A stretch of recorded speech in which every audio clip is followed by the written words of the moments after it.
شروع اللہ کے نام سے جو بڑا مہربان نہایت رحم والا ہے۔ حامیم، اس کتاب روشن کی قسم کہ ہم نے اس کو مبارک رات میں نازل فرمایا، ہم تو رستہ دکھانے والے ہیں۔ اسی رات میں تمام حکمت کے کام فیصل کیے جاتے ہیں، یعنی ہمارے ہاں سے حکم ہو کر بے شک ہم ہی پیغمبر کو بھیجتے ہیں۔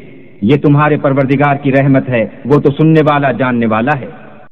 آسمان اور زمین اور جو کچھ ان دونوں میں ہے سب کا مالک، بشرطے کہ تم لوگ یقین کرنے والے ہو۔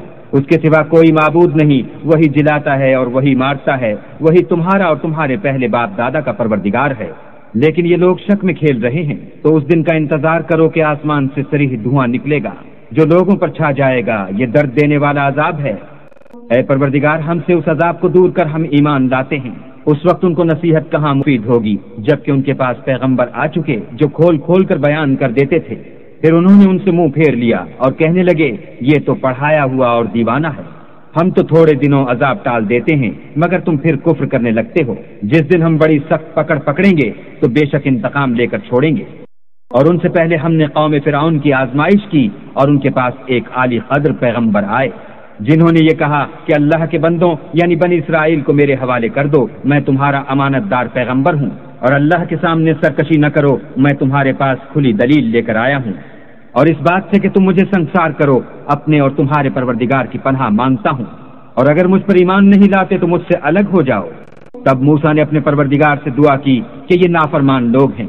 اللہ نے فرمایا کہ میرے بندوں کو راتوں رات لے کر چلے جاؤ، اور فرعونی ضرور تمہارا تعاقب کریں گے، اور دریا سے کہ خشک ہو رہا ہوگا پار ہو جاؤ، تمہارے بعد ان کا تمام لشکر دبو دیا جائے گا۔ وہ لوگ بہت سے باغ اور چشمے چھوڑ گئے، اور کھیتیاں اور نفیس مکان اور آرام کی چیزیں جن میں عیش کیا کرتے تھے۔ اسی طرح ہوا اور ہم نے دوسرے لوگوں کو ان کا مالک بنا دیا۔ پھر ان پر نہ تو آسمان اور زمین کو رونا آیا اور نہ ان کو مہلت ہی دی، اور ہم نے بنی اسرائیل کو ذلت کے عذاب سے نجات دی، یعنی فرعون سے، بے شک وہ سرکش اور حد سے نکلا ہوا تھا، اور ہم نے بنی اسرائیل کو اہل عالم سے دانستہ منتخب کیا تھا، اور ان کو ایسی نشانیاں دی تھیں جن میں صریح آزمائش تھی۔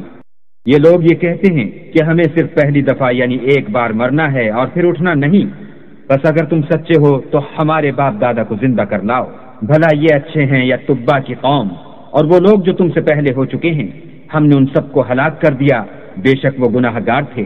اور ہم نے آسمانوں اور زمین کو اور جو کچھ ان میں ہے ان کو کھیلتے ہوئے نہیں بنایا، ان کو ہم نے تدبیر سے پیدا کیا ہے، لیکن اکثر لوگ نہیں جانتے۔ کچھ شک نہیں کہ فیصلے کا دن ان سب کے اٹھنے کا وقت ہے، جس دن کوئی دوست کسی دوست کے کچھ کام نہ آئے گا اور نہ ان کو مدد ملے گی، مگر جس پر اللہ مہربانی کرے وہ تو غالب اور مہربان ہے۔ بلا شبہ تھوہر کا درخت گناہ گار کا کھانا ہے، جیسے پگھلا ہوا تانبا پیٹوں میں اس طرح کھولے گا جس طرح گرم پانی کھولتا ہے۔ حکم دیا جائے گا کہ اس کو پکڑ لو اور کھینچتے ہوئے دوزخ کے بیچوں بیچ لے جاؤ، پھر اس کے سر پر کھولتا ہوا پانی انڈیل دو کہ عذاب پر عذاب ہو، اب مزہ چکھ، تو بڑی عزت والا اور سردار ہے۔ یہ وہی دوزخ ہے جس میں تم لوگ شک کیا کرتے تھے۔